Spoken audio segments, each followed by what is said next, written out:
Buenas noches, buenas noches, buenas noches. Yo exactamente no sé cuándo ustedes comienzan a ver, pero por las dudas, si no escuchó, le digo buenas noches. Buenas noches para todos, que Jesús los bendiga y los guarde a todos. Una alegría estar con ustedes nuevamente. Contento de estar con ustedes, estamos transmitiendo desde la plataforma de Zoom, pero ahí mandamos directamente al Facebook. Y sí, ahí estamos viendo que en Facebook estamos. Entonces vuelvo. Estamos. Entonces vamos a hacer algunas preguntitas sobre el tema último que vimos, ¿no? Sí, no sé cómo quiero, alguien me está pidiendo que le mande el link. Así que esperen, share to page, share group, more options. Tenemos que dar el tema, sí, no, está bien, copy, ahí está, porque hay algunos que me piden desde WhatsApp, entonces tengo que ponerles el link para que vayan directamente ahí. Muy bien. Muy bien. Entonces, ok, vamos a hacer un repasito mientras que mi esposa hace lo que tiene que hacer, ¿no? Sobre el tema de ayer, ¿no? Sobre el tema de ayer, ¿no? No de ayer, sino el último tema que vimos. Claro, de la semana pasada. Sí, el último tema que vimos fue una mujer vestida del sol, una mujer vestida del sol, y ahora vamos a las preguntas para ver cuánto está preparado usted para saber cómo anda, a ver cómo anda. Primera pregunta, para que la piense, ¿no?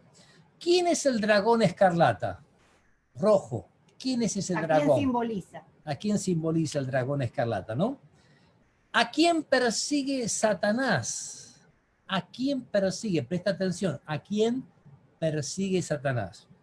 Hay un pelito. Luego, ¿contra quién hace guerra Satanás? O sea, a alguien persigue, pero contra alguien hace guerra. Y eso está en Apocalipsis capítulo 12, ¿no? La cuarta pregunta. ¿Cuáles son las características básicas del remanente fiel? ¿Cuáles son las características básicas del remanente fiel? O sea, vamos a repasar. Primer pregunta, ¿quién es el dragón escarlata? ¿Quién es?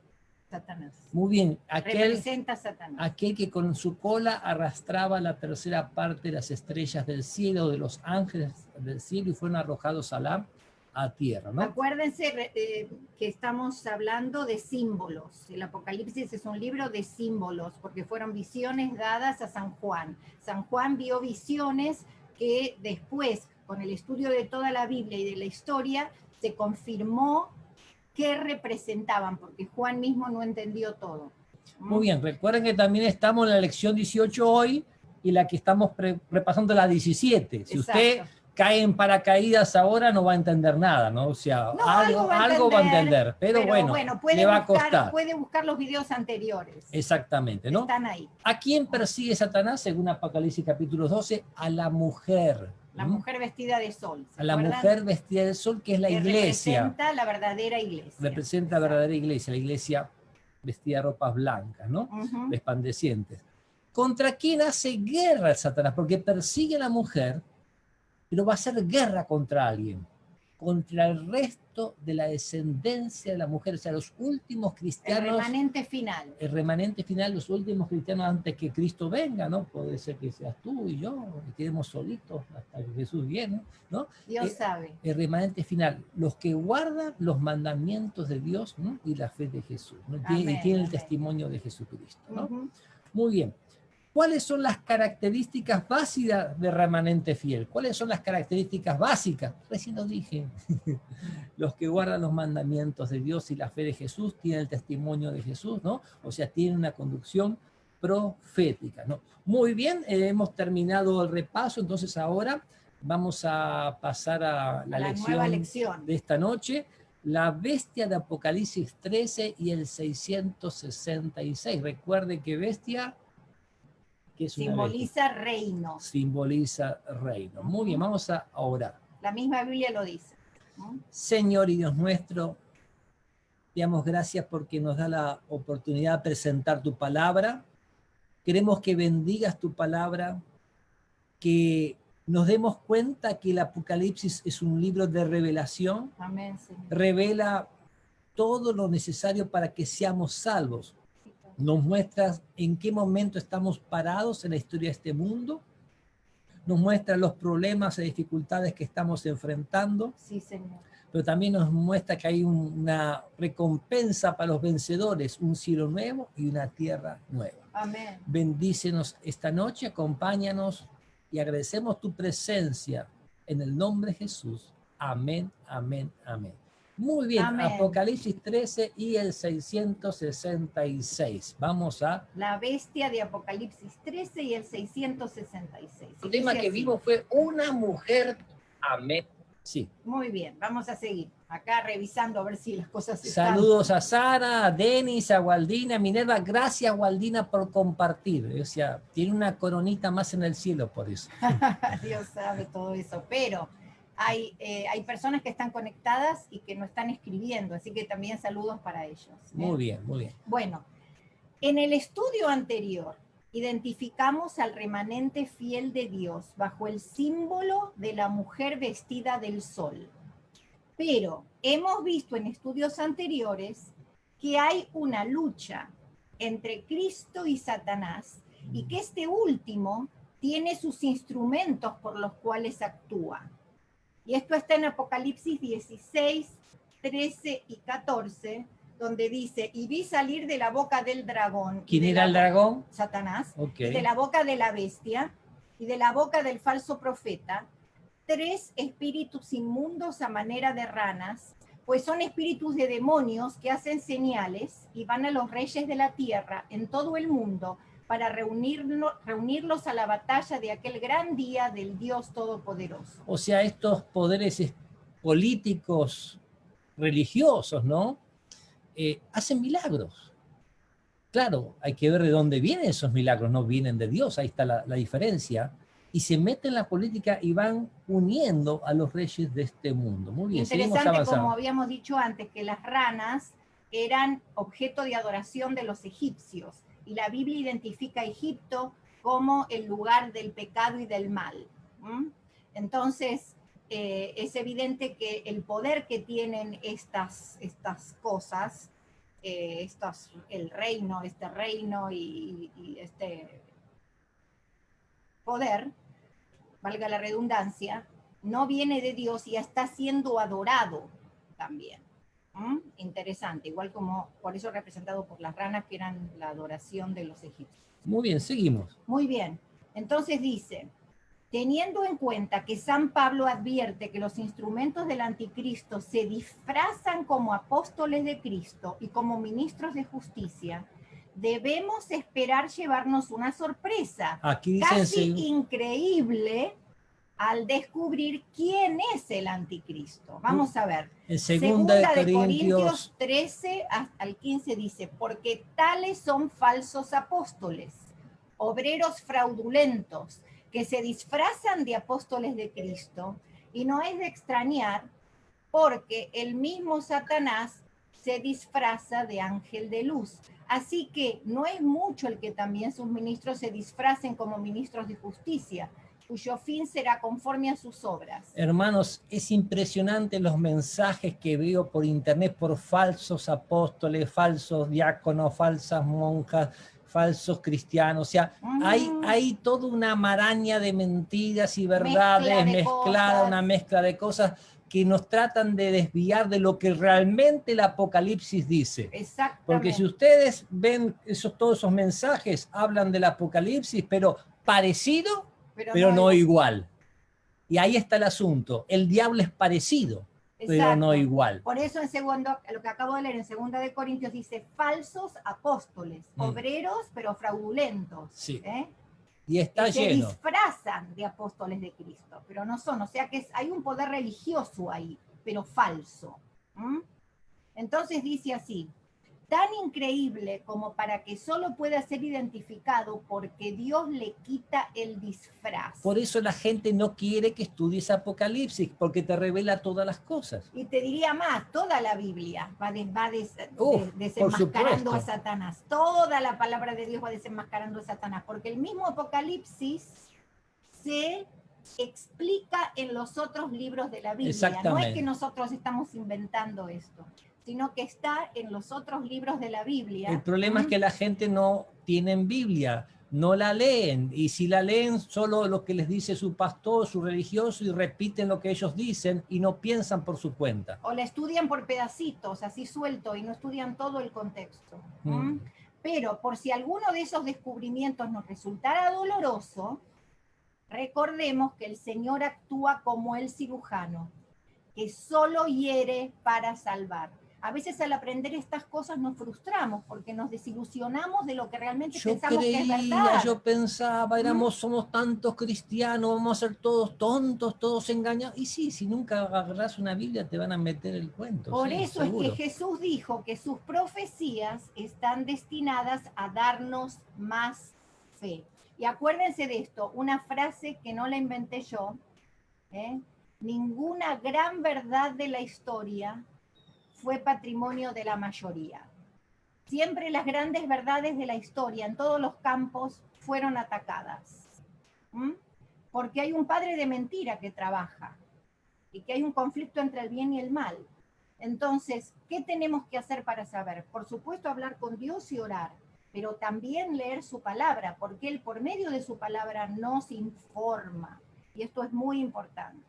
Además, dice aquí, sí, perdón. Además Jesús, justamente en San Juan 14:29, dijo, y ahora os lo he dicho antes que suceda, para que cuando suceda creáis. O sea, no estamos desamparados. No tenemos por qué sentirnos mal porque no sabíamos, ¿no? Tenemos que tomar nuevas decisiones de estudiar e investigar por nosotros mismos. Voy a ver en la Biblia si realmente el pastor Psicopiedi tiene razón. Voy a ver si realmente, si Daniela dice la verdad. Nos estarán engañando estos dos. Yo no tengo ningún problema que revise. Absolutamente, muy importante. Y sé que le pueden decir muchas cosas en contra de lo que yo digo, pero primero pregunte dónde dice la Biblia eso. Y segundo, luego pregúnteme a mí. Y ahí vamos a añadir más verdad a las que tienen. Manden sus preguntas. Si tienen preguntas, manden sus preguntas. Muy bien, seguimos avanzando. El anticristo sería un personaje de origen cristiano. Se dan cuenta que va a ser un falso cristiano. De acuerdo con las revelaciones de San Pablo, ¿dónde se establecerá el anticristo produciendo la apostasía? Esto es muy revelador. Es la primera pregunta que aparece en el estudio. Segunda Tesalonicenses, capítulo 2, versículo 3 y 4. Y muy dice, bien, estamos ahí subrayando ese texto. Nadie os engañe en ninguna manera, porque no vendrá, y habla del anticristo. De la venida de Jesús. Habla de la venida de Jesús, perdón, porque no vendrá Jesús sin que antes venga la apostasía y sea revelado el hombre de pecado. O sea, en otras palabras, esperaban que Cristo venga, pero antes que Cristo venga, la iglesia iba a apostatar, o sea, la iglesia iba a caer. Entonces, cuando la iglesia iba a caer, ahí se iba a revelar este poder político-religioso, porque se habla en forma de una persona, pero también se habla en forma de un poder. Exacto. O sea, muchas veces en lenguaje profético se habla de una persona, por ejemplo, a Nabucodonosor, rey de Babilonia, en una profecía dicen, tú eres cabeza de oro, o sea, dicen que, pero de luego dice, luego se levantará un reino inferior al tuyo, o sea, hablaban de un reino de Babilonia y luego hablaban de un reino de Medo-Persia, pero en profecía a veces se habla de una sola persona representando a todo un sistema, a todo un poder, sí. Muy bien, por eso dice, ¿dónde se establecerá el anticristo produciendo la apostasía? Pregunta. Entonces dice, nadie os engañe en ninguna manera, porque no vendrá sin que antes venga la apostasía y sea revelado el hombre de pecado, el hijo de perdición, el cual se opone y se exalta sobre todo lo que se llama Dios o es objeto de culto. Y miren esto, tanto que se sienta en el santuario de Dios como Dios, haciéndose pasar por Dios. Muy interesante, o sea, es un sistema que todo el mundo, vamos a ver, que reverencia, que muchos lo adoran, que todos lo tienen en cuenta, que todos quieren la foto, una foto contigo y firmarme el autógrafo, o sea, todos quieren estar ahí. Todos quieren estar a los políticos, son elegidos, quieren estar ahí, ¿no? Dice acá, evidentemente la cristiandad le tendría una gran reverencia y se constituiría en centro de religión cristiana. La profecía de Apocalipsis 13 revela de quién se trata. Y vamos básicamente a estudiar este capítulo hoy, capítulo 13. Capítulo 13 Apocalipsis. Entonces vamos a la pregunta número 2.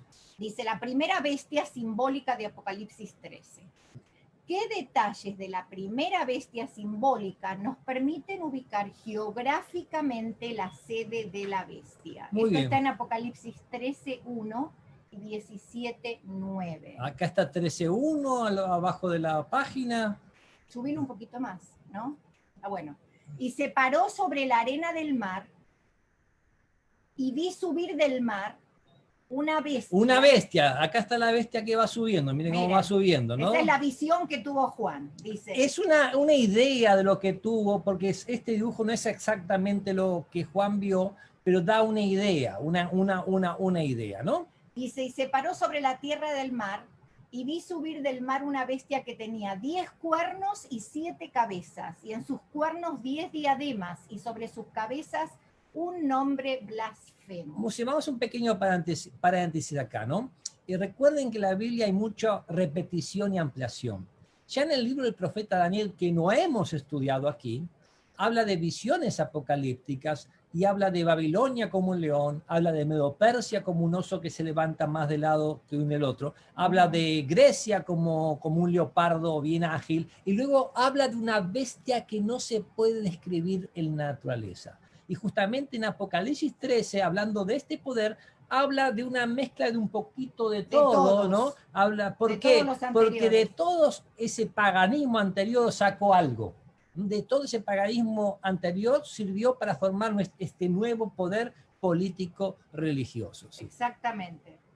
Entonces dice, los comentarios católicos de las Biblias de Nácar Colunga sobre Apocalipsis 13:1 de Straubinger, E.M. Nieto y de Jerusalén, sobre Apocalipsis 17:1 y 3, informan que los 7 montes identifican a una ciudad. ¿Cuál es esa ciudad? Muy bien, voy a permitir un segundito aquí mostrarles algo en pantalla.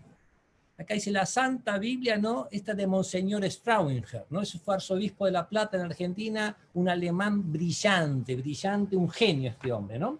Y en sus comentarios en Apocalipsis capítulo 17, versículo 1, él dice, la gran ramera Babilonia es representante del mundo anticristiano, ¿no? En particular de la ciudad de Roma. Dice que es representante del mundo anticristiano según lo dice San Agustín. En particular de la ciudad de Roma, según lo dice San Jerónimo. Levantada sobre 7 montes, como la bestia sobre la cual se sienta la ramera grande, en tiempo de San Juan, ella era la capital del mundo y centro de la corrupción pagana. Varios autores, o sea, habla que Roma, la capital del mundo en aquel tiempo, dice, varios autores creen, y miren lo que dice aquí, que en los últimos tiempos Roma volverá a desempeñar el mismo papel que en los tiempos de los emperadores. Claro, pero antes había una Roma pagana, pero ahora hay una Roma papal, y esa fue la que desempeñó el mismo papel de los emperadores, y vamos a ver un poquito más adelante, ¿no? Vamos a ver, la pregunta 3 dice, ¿qué recibió del dragón de Apocalipsis 12, Satanás y la Roma de los Césares, la bestia del Apocalipsis 13? A ver. El texto Esto está en Apocalipsis 13 y el versículo 2. Sí, no habíamos leído el texto de Apocalipsis 17:9, que dice, aquí está la mente que tiene sabiduría, las 7 cabezas son 7 montes sobre los cuales se sienta la mujer. O sea, esa mujer que dijimos... Que representa iglesia. Sí, que dijimos que las Biblias católicas dicen que esa mujer es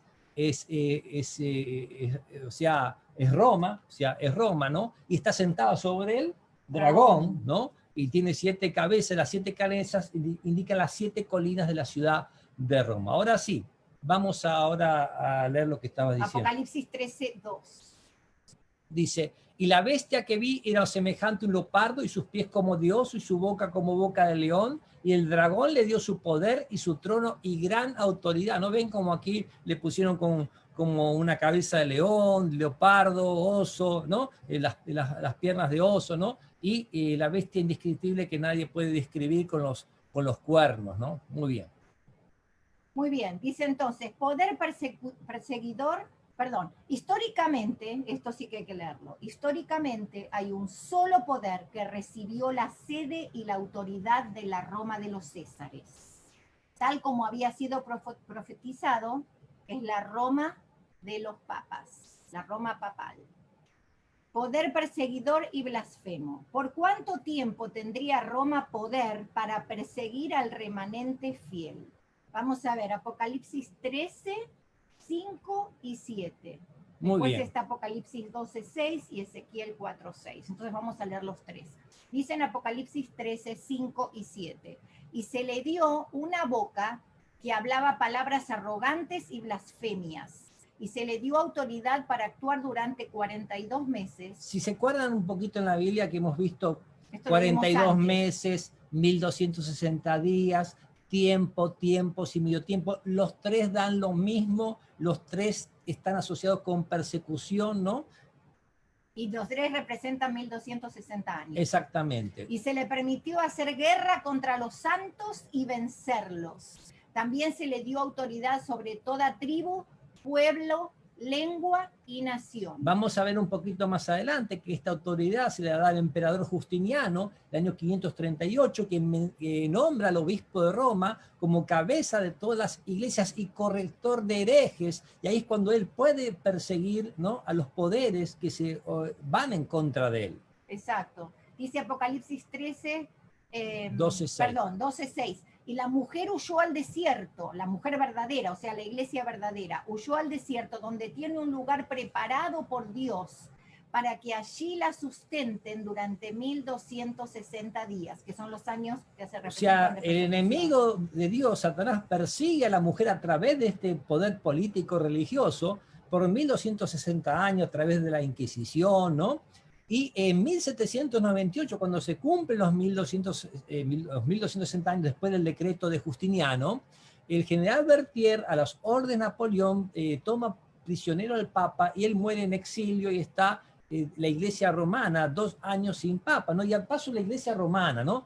Porque mucha gente dice, yo soy católico, apostólico y romano. ¿Y por qué romano si Jesús nació en Belén, se crió en Nazaret, murió en... ¿Por qué romano? O sea, se dan cuenta, o sea, había algo raro ahí, ¿no? Que a veces la gente lo da por sentado y no analiza la historia.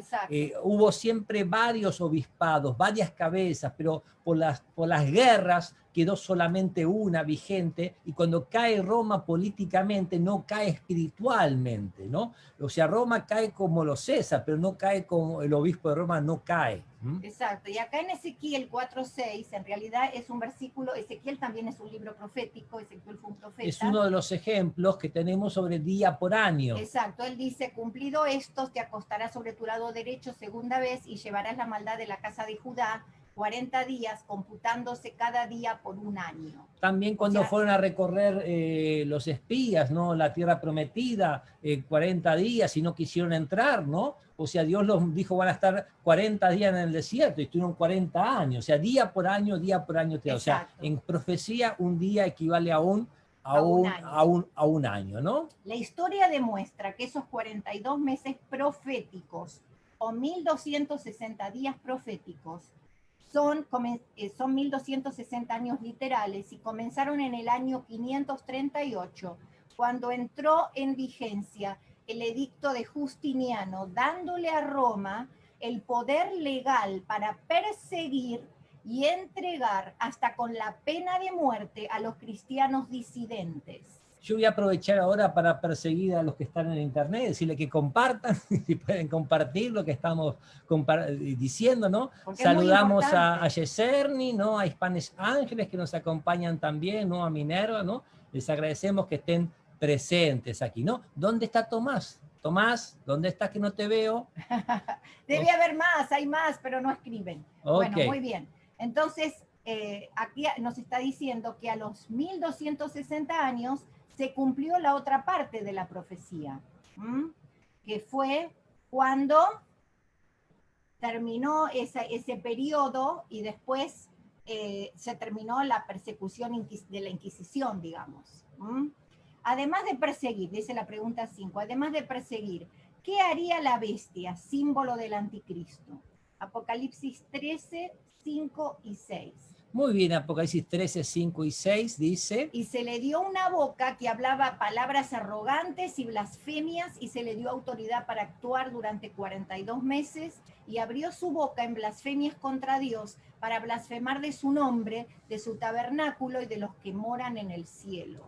Hay algunos que escuchan esto y dicen, pero qué barbaridad, ¿cómo esta gente está diciendo estas cosas de algo tan lindo? Pero cuando uno empieza a leer la palabra de Dios, va a ver que un montón de, ¿no? Acá en la lección nos va a dar algunas razones, dice allí, ¿cuáles son estas grandes cosas? ¿Cuáles ¿no? son las grandes cosas que a la bestia se le dio poder para hablar? Sí, Dice. pero las que vamos a ver son unas poquititas. Hay más. Podemos agregar muchas, muchas más. Después le voy a agregar algunas. ¿Cuáles tenemos ahí, mi amor? Dice aquí, por ejemplo, ¿cuáles son estas grandes cosas? La pretensión de perdonar pecados.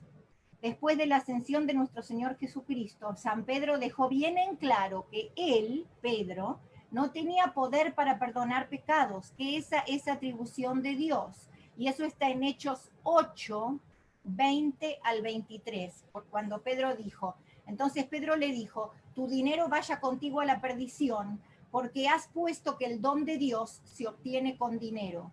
No tienes tu parte ni suerte en este asunto, porque tu corazón no es recto delante de Dios. Arrepiéntete pues de esta maldad y ruega a Dios si quizá te sea perdonado el pensamiento de tu corazón, porque veo que estás en hiel de amargura y en ataduras de maldad. Este hombre pensaba que el Espíritu Santo se recibía por dinero, ¿no? Y Roma usó muchas de esas cosas. Yo Las indulgencias. soy italiano, tengo mis parientes en Italia, ¿no? Algunos han fallecido, pero yo he visitado mucho Roma, y hay iglesias que usted por entrar a esa iglesia se le perdonan ciertos pecados.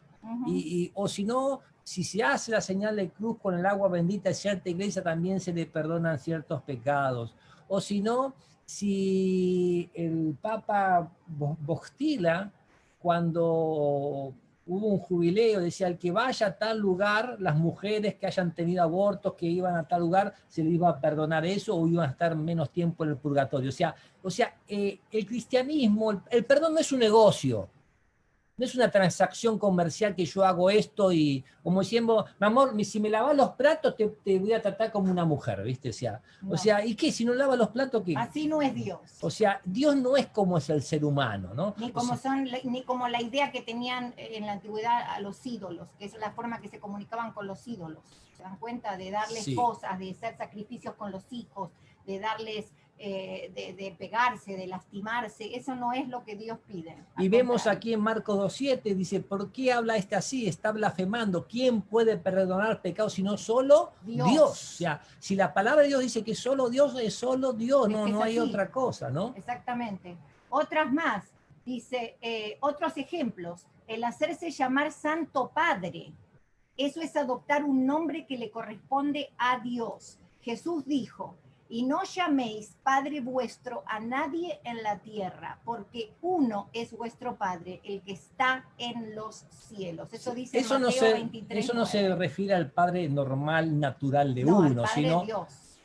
O sea, a tu papá le decís papá, pero por ejemplo, estaba en Italia en un monasterio, ¿no?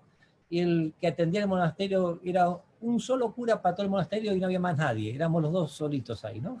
Y yo estaba con mi mamá, mi abuela y mi tío que era sacerdote de visita. Y este hombre tenía unas ganas de aprender, llamaba Frate Liberato, en Amatrice, hubo un gran terremoto, se vino todo abajo, se destruyó todo. Yo tuve la posibilidad de predicar en la iglesia que él atendía, pero este hombre quería aprender y le hablaba de Dios y se entusiasmaba. Y para preguntarme me decía, padre, y yo no, yo soy pastor, no soy padre. Y me preguntaba, padre, y yo soy, mira, a las vez 40 que me dijo, ya me cansé que diga lo que quiera, ¿no? O sea, pero Dios dice, a nadie llames padre, o sea, lo dice la palabra de Dios, o sea, hay un Padre tuyo que está en los cielos, oramos Padre nuestro que estás en los cielos, ¿no? Otro de los problemas, proclamar que es la cabeza de la iglesia, usurpando así la función de Cristo, quien es la cabeza del cuerpo de la iglesia. Eso dice en Efesios 5:23.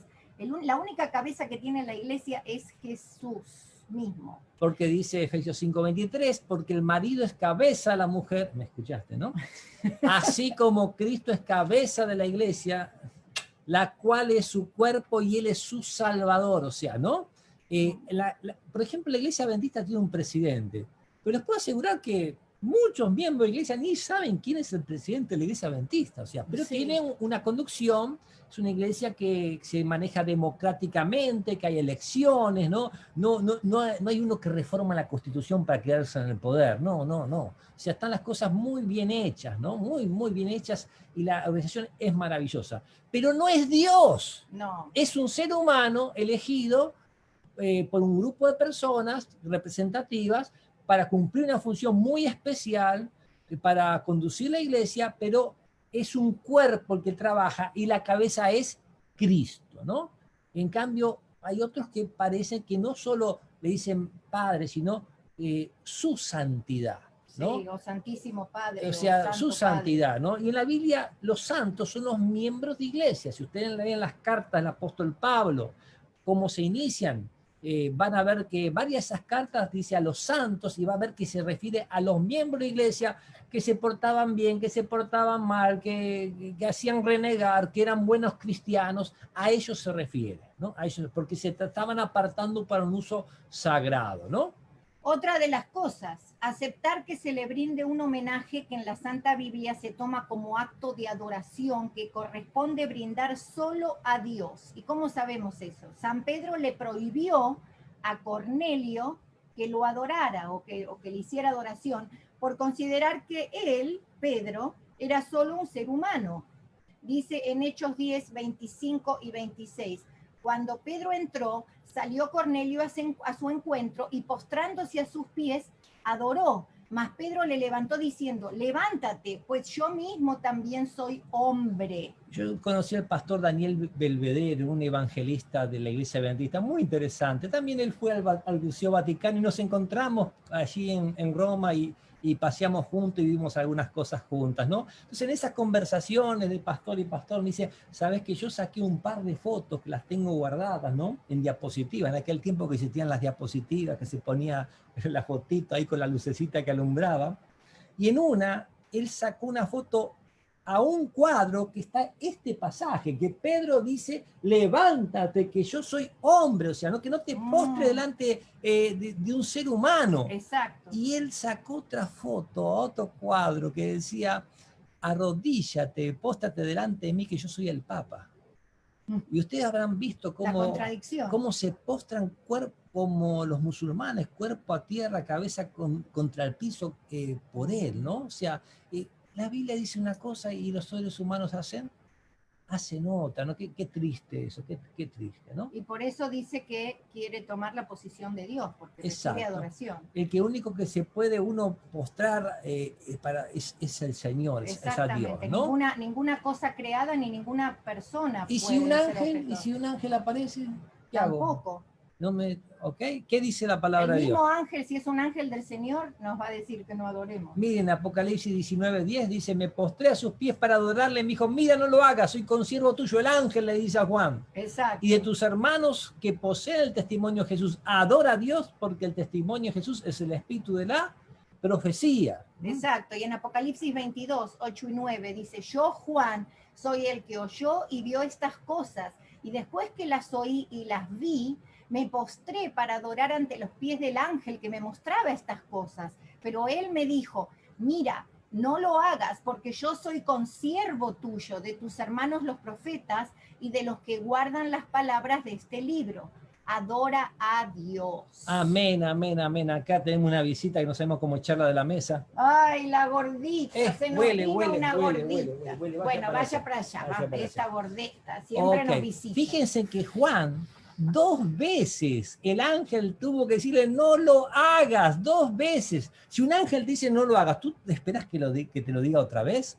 Pero así es Dios, nos tiene paciencia, nos tiene amor, nos dice que guardemos sus mandamientos, que no son pesados, pero nosotros queremos hacer lo que a nosotros se nos ocurre. Pero tenemos que hacer lo que Dios nos dice, eso es lo que tenemos que hacer, ¿no? Dice, ahora entendemos mejor lo que quiso decir San Pablo cuando escribió en la Santa Biblia el hombre de pecado, el hijo de perdición, hablando del anticristo, que se siente en el templo de Dios como Dios, haciéndose pasar por Dios. Y eso está en 2 de Tesalonicenses 2, 3 y 4. Muy Lo bien, tenemos vamos a ese poner ese versículo. texto.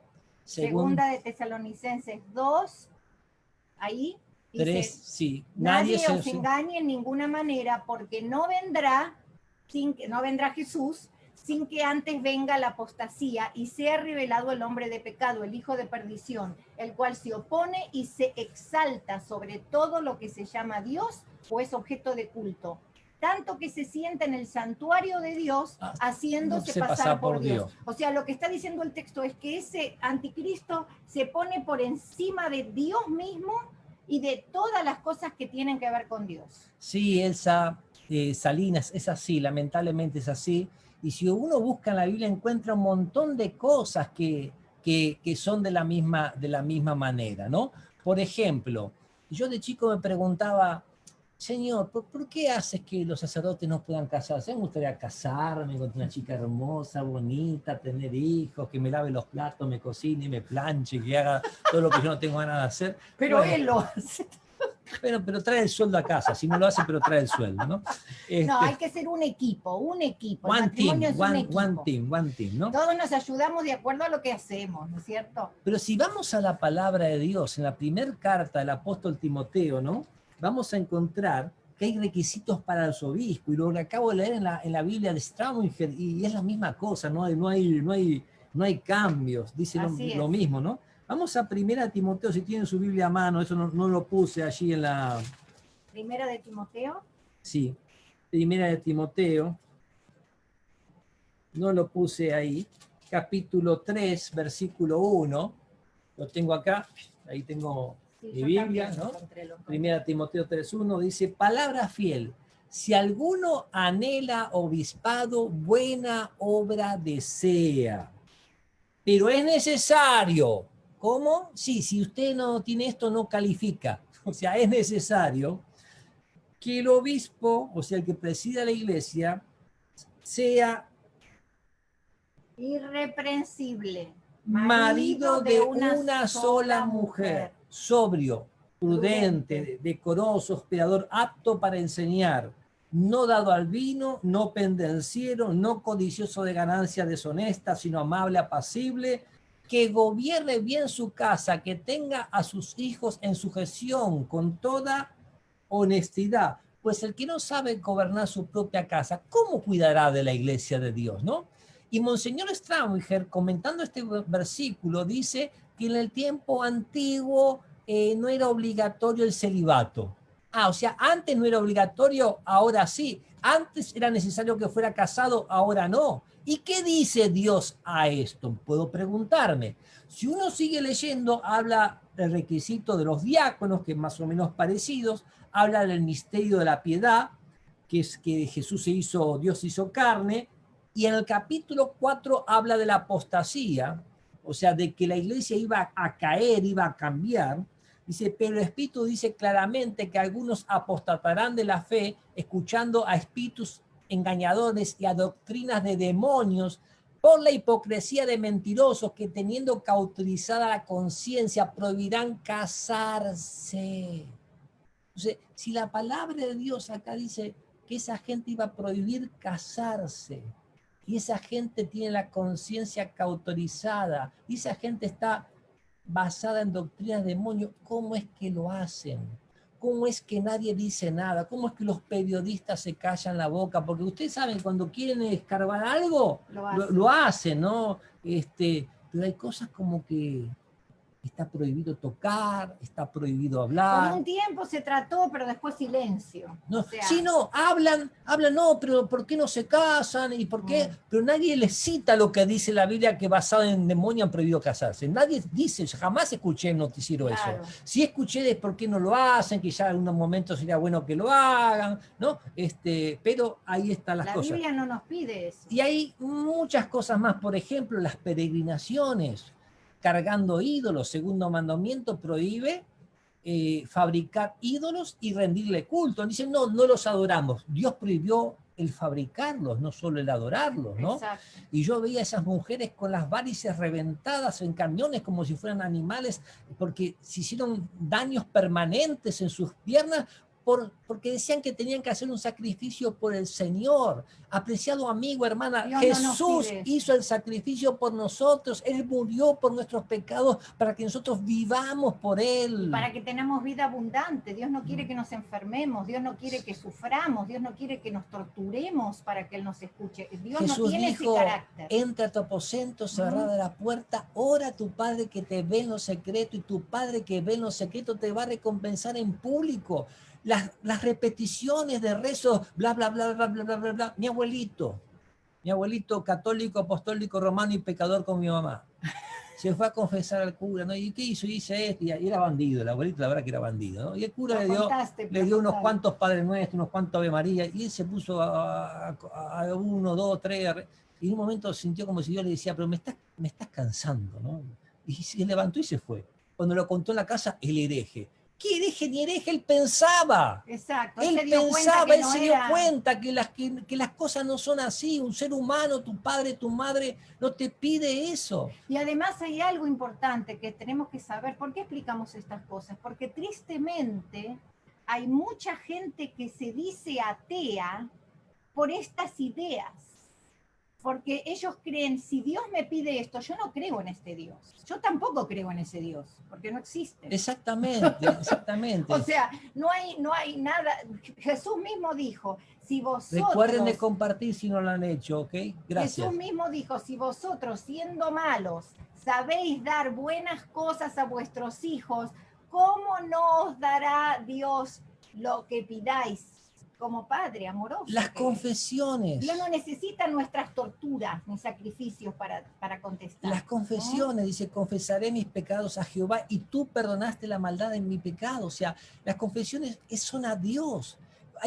Hay cosas que hemos hecho en la vida que nos avergonzamos, que no tenemos que decírsela a ningún ser humano. Ahora, si yo le he hecho daño a mi esposa, yo tengo que pedirle perdón a mi esposa. Si he ofendido públicamente a la iglesia, tengo que pedirle perdón públicamente. Si tengo que restituir algo, tengo que tratar en la medida de lo posible de restituirlo. Pero contar mis pecados a un ser humano pecador o más pecador que yo. No. Dios ¿Cuántas no nos pide eso? Atrocidades se han hecho y abusos han hecho porque alguien le confesó sus pecados a un religioso, ¿no? Y eso Dios no lo pide.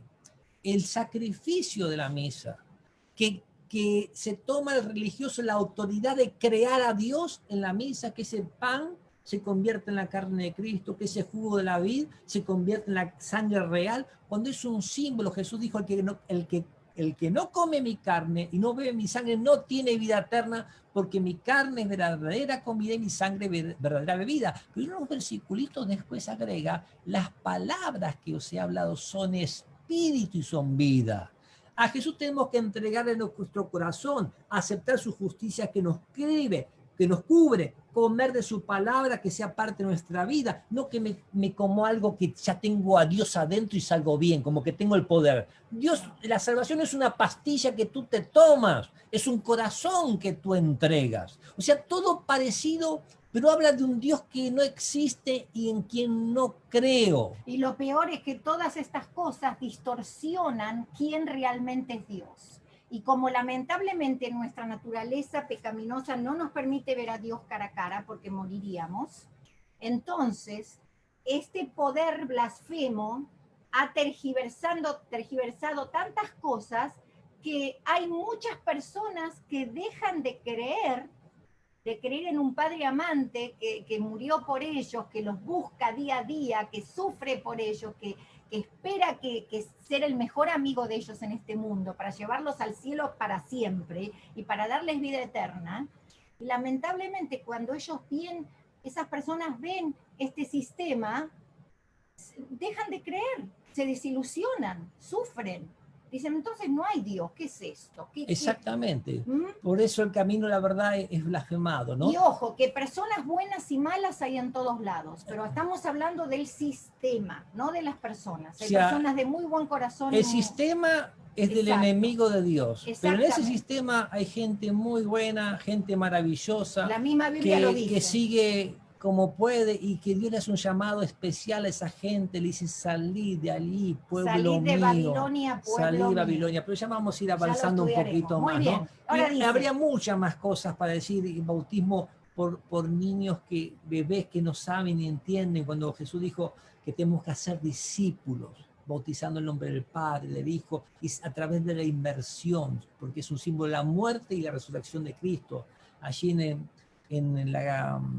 el Vaticano hay un tremendo bautisterio que lo llenaron de flores.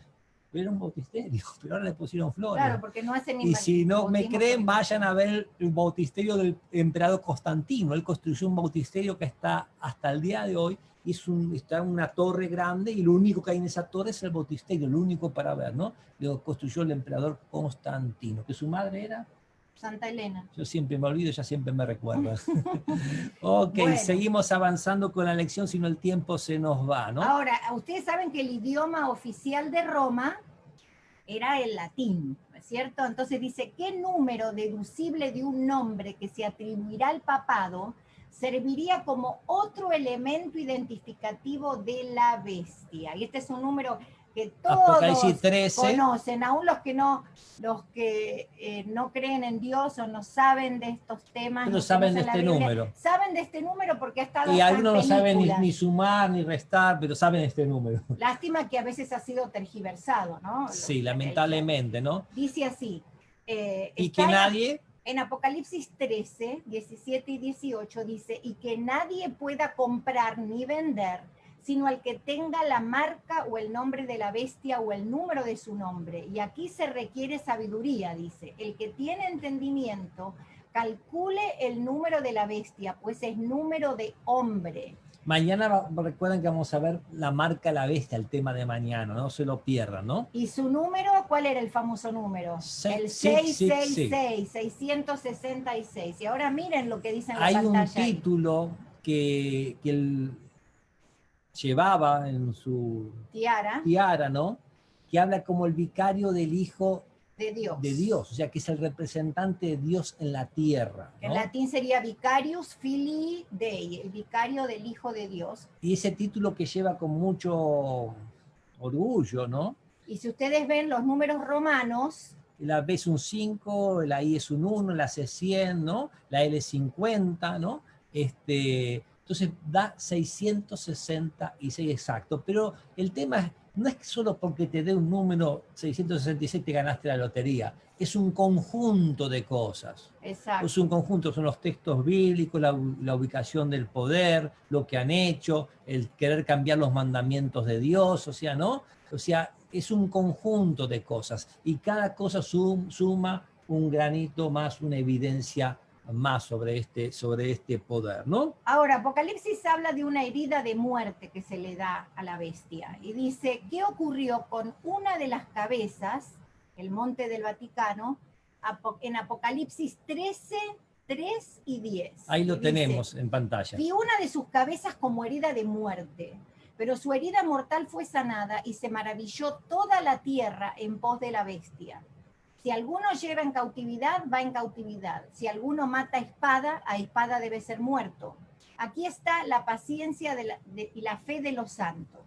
Muy bien, muy interesante porque cuando uno va a la historia, aquí en la lección nos presenta los que yo les comenté hace un ratito, dice el año 1798, al terminar los 1260 días o años de persecución, ¿no? Que fue la Revolución Francesa. Exacto, el general napoleónico Berthier infligió una herida mortal al papado, anuló el código de Justiniano, de que él era la cabeza de todas las iglesias, ¿no? Le sacó los terrenos que tenía, ¿no? Los cinco estados que tenía de Italia y les quitó los poderes temporales. La herida fue tan profunda que parecía que el papado no se repondría más de ella. El Papa Pío VI fue llevado a cautividad y sus sucesores se recluyeron en cautiverio, negándose a aparecer en público hasta que se les retribuyese sus poderes temporales. ¿Se acuerdan que veíamos recién? El que lleva cautivo también va cautivo, ¿no? O sea, la misma suerte le pasó, ¿no? Fue puesto en exilio y murió en exilio el Papa en ese momento, ¿no? Entonces dice, ¿qué vio Juan qué ocurriría con esa herida mortal y qué haría la humanidad. Apocalipsis 13:3. Muy bien, vamos a Vamos proyectar a en ver qué pantalla, dice en ¿no? Apocalipsis 13:3. Y de paso, mientras que buscamos esto, ¿sabes? Es muy interesante, ¿no? Que ellos hablan de una sucesión apostólica desde Pedro adelante, pero cuando uno va a la historia, hubo un momento que hubo 4 papas al mismo tiempo y se peleaban y se maldecían los 4 para ver quién era. Y hasta hubo uno que murió en una peregrinación y parece que estaba embarazado.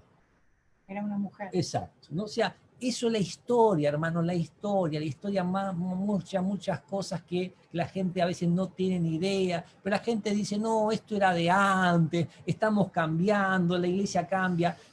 Podrán cambiar actitudes, pero la doctrina es la misma, nunca Roma cambió la doctrina. Exacto. La doctrina es la misma, ¿no? Nunca Roma cambió la doctrina. Dice acá, vi una de sus cabezas como herida de muerte, pero su herida mortal fue sanada y se maravilló toda la tierra en pos de la bestia. Pues aquí le estoy poniendo un cuadrito que está en la lección, acá se ve un poquito más claro, ¿no? El edicto de Justiniano en el año 538, que nombra al obispo de Roma como cabeza de todas las iglesias y corrector de herejes, 1260 años de persecución. Primero comenzó derribando 3 reinos arrianos, luego a los cristianos, los que fabricaban la Biblia, ¿no? Y la herida de muerte en 1798 con la Revolución Francesa, que ahí hizo un auge del ateísmo. Pero en 1929, Benito Mussolini hace un concordato donde restaura esa herida, le da donde está ahora el Vaticano, ¿no? Y le devuelve algunas gentilezas, ¿no? ¿Qué nos dice así la lección? Dice así, Benito Mussolini firmó el célebre concordato con el papado, dándole las 44 hectáreas que hoy constituyen el Estado del Vaticano, recuperándose así el poder temporal del papado. Desde entonces vuelven a mostrarse en público con poder y popularidad crecientes, haciendo viajes y siendo aclamados por multitudes, inclusive en países protestantes como los Estados Unidos, en otros de características paganas y en la misma Organización de las Naciones Unidas. Porque es un poder político religioso. Cuando no te dejan entrar como religión, tú entras por la política, o sea, exacto, como un Estado, es un Estado, no como un país, ¿no? Entonces, ahí está eso que les permite meterse en todos lados, ¿no? Entonces dice la adoración a la bestia. ¿Quiénes son los que darían su adoración a la bestia? Apocalipsis 13:8 dice, y la adorarán todos los moradores de la tierra, cuyos nombres no están escritos desde la fundación del mundo en el libro de la vida del Cordero que fue inmolado. O sea, las personas que no tienen a Dios en su corazón son las que le van a dar ese poder. O sea, hay otros poderes alrededor que apoyan a este sistema. Así pasó, hermanita Beltré. Yo me asusté cuando leí ese texto, ¿no? O sea, cuánta gente que lo adora a ese poder y su nombre no está escrito en la vida del Cordero, no tiene la vida eterna. ¿Por qué? Porque tienen una actitud que no es la de Dios, siguen una figura de Dios que no es Dios, no es el carácter de Dios que están siguiendo, no es un carácter muy diferente, ¿no? Y dice aquí, al adorar a la bestia, ese es el problema, también se adora al dragón, del cual es instrumento y de quien había recibido su poder. No estar escritos en el libro de la vida significa estar perdidos. Por eso es que nuestro Señor Jesucristo dijo que, por encima de toda alegría, debiéramos regocijarnos de que nuestros nombres estén escritos en los cielos. Sí, quiero destacar, ¿no? Apocalipsis 13:2, dice, la bestia que viera semejante a un leopardo, y suspiran como Dios, y su boca como boca de león, y el dragón le dio su poder, su trono y gran autoridad. Eran poderes que se hacían adorar algunos de ellos, ¿no? Y este lo recibe, ¿no? Pero, como dijo mi esposa, tenemos que estar contentos de que nuestros nombres están escritos en los libros de los cielos, ¿no? De eso tenemos que estar contentos y gloria a Dios, ¿no? Siendo que estamos al final del tiempo de gracia, Dios proclama la más solemne amonestación a fin de que no participemos del culto de la bestia. Amén. Y al mismo tiempo advierte que aquellos que consientan en hacerlo Sí. tendrán que afrontar terribles consecuencias de peso eterno. Muy bien. Y dice... La última pregunta. Y esa me encanta. ¿Qué solemne advertencia proclama el mensaje del tercer ángel en contra de aquellos que adoran a la bestia o a su imagen? Apocalipsis 14, del 9 al 11. Dice, y un tercer ángel lo siguió diciendo a gran voz, si alguno adora a la bestia o a su imagen y recibe la marca en su frente o en su mano, él también beberá del vino, del furor de la ira de Dios, que ha sido vertido puro en el cáliz de su ira, y será atormentado con fuego y azufre, ¿no? Delante de los santos ángeles y en la presencia del Cordero. Y el humo de su tormento sube por los siglos, y no tienen reposo de día y de noche los que adoran a la bestia, su imagen, ni nadie que reciba la marca de su nombre. O sea, en otras palabras, recuerden que es un lenguaje simbólico, es un lenguaje figurado, ¿no? El Apocalipsis, vimos que Dios destruyó con fuego eterno Sodoma y Gomorra y los redujo a cenizas. Hay muchos textos que hablan de la muerte segunda, que ya hemos estudiado, que es un fuego que desciende y lo que quema no vuelve a existir nunca más, ¿no? Exacto, además también la Biblia habla de la destrucción final de la maldad y del pecado. Exacto, de la raíz y la rama, ¿no? Exacto. Pero da una tremenda advertencia, un tremendo llamado de atención a no adorar a la bestia, no es imagen, que ya veremos un poquito más adelante eso, no recibir la marca, ¿no? de la bestia ni nada de eso, sino, como dice Apocalipsis 14:12, aquí está la paciencia de los santos. ¿Quiénes son? Los que guardan los mandamientos de Dios y la fe de Jesús, ¿no? En el mismo Apocalipsis 14, ahí está el mensaje de los tres ángeles, hablando que la hora de su juicio llegó, que hay que adorar al Creador, que hay un evangelio eterno, que el plan de salvación siempre fue uno solo, que no cambia, que Jesús pagó por nosotros desde antes de la fundación del mundo. Él ya decidió hacerse hombre, vivir y morir, o sea, en nuestro lugar, ¿no? Y que Dios es amor, Dios nos ama tanto, Dios no le gusta vernos sufrir. Exactamente. Así que no le interesan nuestros sacrificios dolorosos para que Él nos escuche. Un padre no es así, el mismo Jesús lo dijo.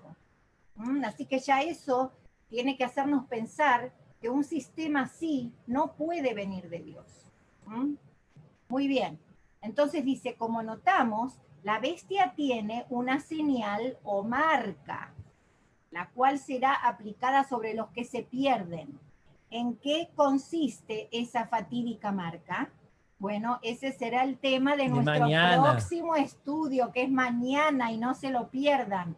Por ahora, vea el contraste entre los seguidores de la bestia y el remanente fiel del Señor, que presenta la última parte del mensaje del tercer ángel, cuando dice, aquí está la paciencia de los santos, los que guardan los mandamientos de Dios y la fe de Jesús.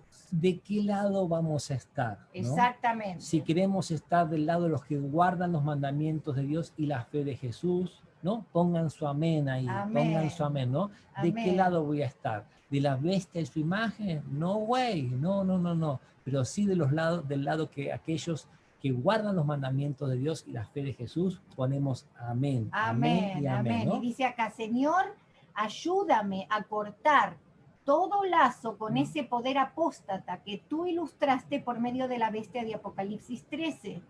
Y dame fuerzas para integrarme a tu remanente fiel, perseverando en él hasta que Jesús venga. Amén, amén. ¿Y cómo perseveramos? Con tres cosas en realidad.